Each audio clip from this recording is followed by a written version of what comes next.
Hey guys, Triple T Cat here recording for the Zombie Arcade. This was originally a live commentary, but I actually failed to record my voice on the live commentary, so it was just the gameplay. But, I figured, fuck it. It was a pretty good team deathmatch game I played on Carg Island here at about 4 o'clock in the morning, actually, but I did pretty damn well for myself. So I figured I'll still use this game, and I'll just re-record the commentary over it again. And most of what I'm going to be talking about is, I thought Team Deathmatch was a good choice for this, given what the first DLC is.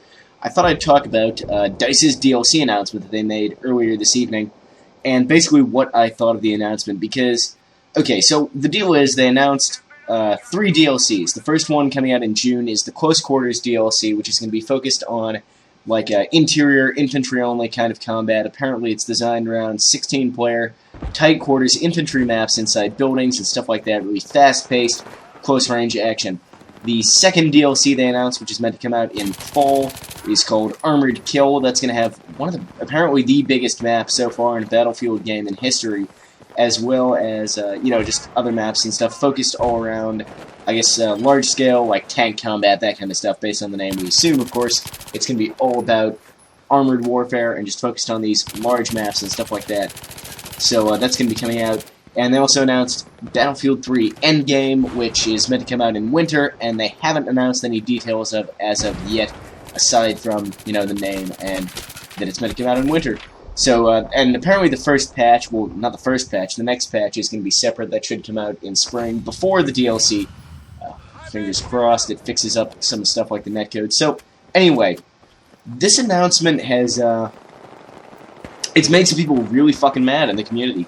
What they're angry about is the fact that the first DLC, the Close Quarters DLC, running over a Claymore like a boss. The Close Quarters DLC is focused on these, like, tight maps, these tight quarters kind of, engagements, the, really small maps, small player count, infantry action, that kind of stuff.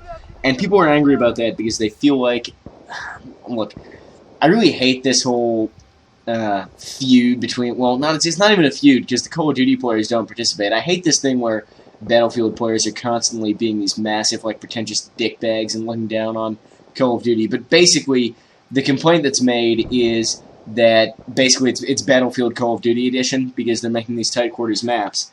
Or to put it in a slightly less stupid way, people are annoyed because they don't feel like this kind of fast-paced gameplay is what Battlefield is about.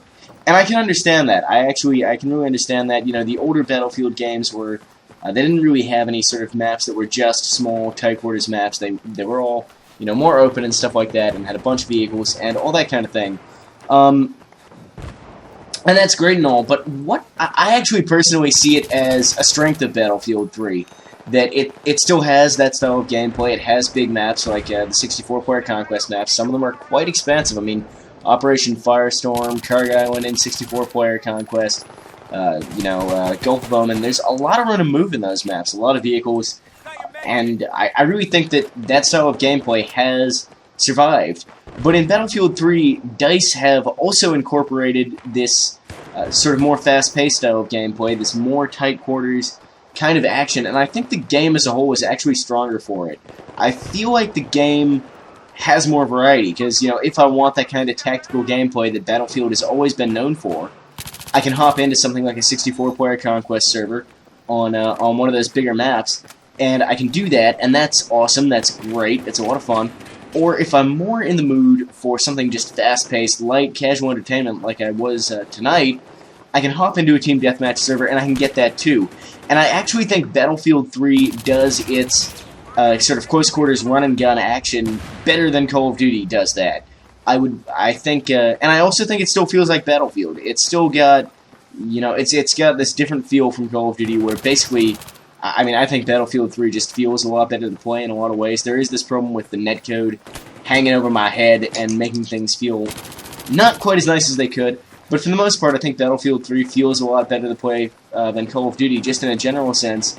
And this kind of fast-paced gameplay that you're seeing here in this TDM game on Carg Island, and that we're going to get in this Close Quarters DLC, it works pretty well. It's not bad in this game. It's still fun. It's just not what... It's not even that it's not what the most elite parts of the community want and stuff, because the fact of the matter is, if those guys were a little bit more open-minded, I bet a lot of them would enjoy this kind of gameplay. I bet they'd be able to have fun with it and see that there's still strategy and tactics involved in this kind of gameplay. There's less teamwork, to be honest, but there's still, strategy and tactics in deciding how you're going to move around the map, where you're going to go, what you're going to do. All that kind of stuff does persist, and I think those guys, if they were a bit more open-minded, would enjoy this kind of fast-paced gameplay. It might not be their favorite, but I think they'd be able to recognize that it's not crap. And I think it's just because there's this massive stigma associated with Call of Duty and fast-paced gameplay and all that kind of crap, and people are just... I think it's just a knee-jerk reaction, to be honest, that all this hating on the DLC going on the forums and stuff like that. It seems kind of stupid to me, because I think DICE will pull it off, and I think there's nothing wrong with making this game offer more to a wider variety of people. And I mean, me personally, my tastes are pretty eclectic. I enjoy both styles of gameplay, and I'm actually looking forward to it. If you keep in mind, sort of Back to Karkin, the first DLC, which already came out, was mostly larger maps. I mean, to be honest, Sharky and Karkin are more sort of medium-sized maps, but it didn't have any really tiny maps in it. Like, it didn't have anything like Metro Conquest or Grand Bazaar. Yeah, or Seam Crossing still is smaller than anything that was in the DLC. And so then they're going to release this Close Quarters DLC, which is going to be really focused on the fast-paced, close quarters style of gameplay that BF3 is just sort of starting to explore for this series that wasn't really much in any previous Battlefield game. And then after that, we'll get Armored Kill, which is going to cater to those people who are really, really big fans of that large-scale epic warfare kind of style of gameplay, where that's their thing. They have to wait a little bit longer, maybe, and maybe they're a bit sour about that, but it is going to come, and I don't think they should feel betrayed or left out or something by DICE. Just, there's already a ton of big maps in the game, and I think DICE are really trying something new here. They're trying to sort of bring in these tight interior environments that they have never done before.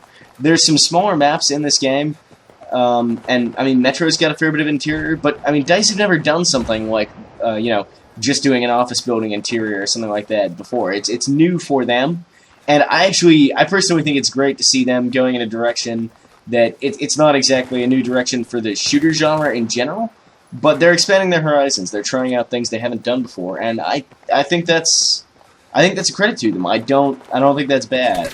So that's sort of my thoughts on the upcoming DLC. I'm looking forward to all of them. I'm very much looking forward to the patch. I'm really hoping how much fun that run and gun gameplay is going to be is kind of predicated on whether or not they can fix the netcode, because if the netcode is trash, in those kind of tight quarters maps, you're going to be getting shot around corners a lot, and it's not going to feel that good. If they can fix up the netcode a bit, though, there's going to be a lot of, ducking and weaving, hiding behind desks, running in and out of doorways, and that kind of stuff, and it'll be kind of awesome, I think. But I'm really hoping DICE will do something to fix up the netcode and just make the game feel a bit better in general. I'm not counting on it. I'm hoping. I think that even if they don't, it'll be okay. Just, if they manage to sort out the netcode before then, that'll really be the icing on the cake. You have to keep in mind, of course, every Battlefield game has had a rocky launch. I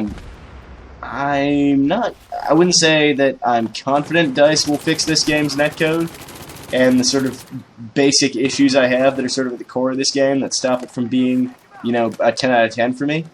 But I'd say there's a chance they might. So that's what we're going to kind of have to go on for now. Or at least what I'm going off of is that there is a hope of a chance. And in any case, I'm very much looking forward to seeing what they do with the new DLC, and happy to see them going in a diverse number of directions instead of just doing one thing over and over again. You know what franchise does the same thing constantly and never tries to expand into different types of gameplay? I'm not even going to fucking say it, but the point is, those people who are the hardcore Battlefield guys who are saying, oh, it's the Call of Duty expansion pack, should think about what they're saying a little bit more, and sort of realize that this is a new thing for DICE, and that Battlefield 3 is a much bigger, much more expansive game, and just having a few close quarters maps in there isn't going to few more close quarters maps in there's already a couple, not a vast number, isn't going to somehow change the game completely into something that's completely contrary to Battlefield 3. It's just giving more options for more people who desire different kinds of gameplay. Yeah. The elitism in the Battlefield community really pisses me off. It really does. It annoys me to no end. Yeah, I don't want to talk about it anymore. I don't want to talk about it anymore. So I think I pretty much said what I had to say about the DLC. I'm gonna let the rest of this game play out because, actually, I mean, I could cut this here, and you'd think I was like super cool and stuff, but I ended up dying a bunch more times here. That was sort of, I kicked a lot of ass for most of this game, but then towards the end here, I have a bit of a death streak. But I mean, let's be honest, I gotta leave that in there because it would not be a Trouble T-Cat video if I didn't go on at least one embarrassing death streak. If there weren't at least a bunch of times where I died in a fashion where I probably should have lived if I had been slightly better at the game. I mean, honestly, seriously, if I just uploaded the game where I did well for the entire game, I'm pretty sure you guys would fucking rage quit my channel, because that's just not my style. But seriously, this was a good game for me, especially considering 4 o'clock in the morning.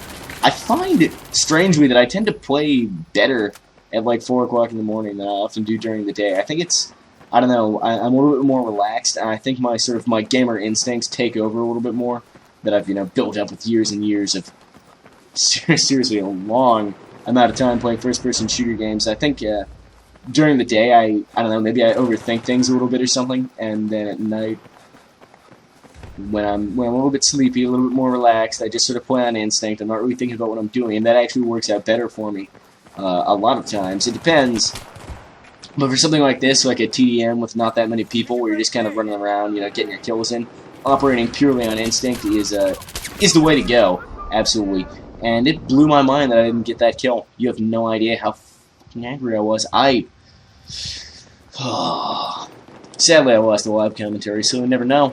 You never know how hard I raged, but to be honest, it wasn't that hard. I'm normally a pretty calm dude when I play video games, except for when I'm mad as hell. Which I was not in that. Seriously? I forgot about that one. Anyway, we're coming towards the end of the game here. I hope you guys enjoyed this video, and I'm very curious to know what you think of the DLC, and of the stuff I said in this video in general. So, let me know what you think of the direction DICE has taken with the game. Do you think that they've stayed... Do you think there's enough in the game that's true to the old style of Battlefield? Do you think there should be more bigger maps? There should have been in the base game? Well, I feel that it was fine, but I'm curious as to what people think about the DLC and about what I said in this video. So let me know in the comments below, guys. And as always, thanks for watching. And this isn't actually quite the very end of the video yet, so it's not quite time for me to sign off. Perfect. All right, good. My team fun.